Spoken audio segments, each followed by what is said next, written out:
इस न्यूज के प्रायोजक हैं श्री निरंजनम टीवीएस, बिलासपुर रोड, मुंगेली। विधानसभा चुनाव 2018 के लिए चुनाव की तारीखों का ऐलान निर्वाचन विभाग द्वारा कर दिया गया है। इसके साथ ही कई राजनीतिक पार्टियों द्वारा अपने विधानसभा प्रत्याशियों के नाम की घोषणा भी की जा रही है।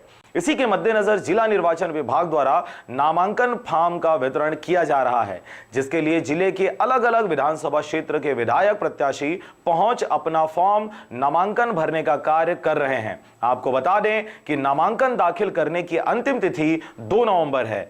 वह नामांकन की स्क्रूटनी 3 नवंबर और नामांकन वापस लेने की आखिरी तारीख 5 नवंबर तक की है।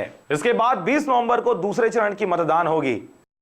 मैं मुंगेली विधानसभा क्षेत्र क्रमांक 27 से नामांकन फॉर्म लिया हूँ। मेरी पार्टी है अम्बेडकराइज पार्टी ऑफ इंडिया, वोट छाप है जिनका राष्ट्रीय अध्यक्ष है विजय मानेकर जी, और हम उस पार्टी के उम्मीदवार हैं। ये आज फॉर्म लिए हैं और 27 तारीख को कल नामांकन भरेंगे।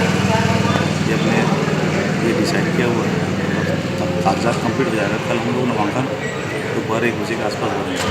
आज हम लोग नामांकन फॉर्म लेने के लिए आए हुए हैं और देखते हैं कल परसों नामांकन जमा करेंगे। मुंगेली से कैलाश कुमार की रिपोर्ट, आरजे रमजाजर।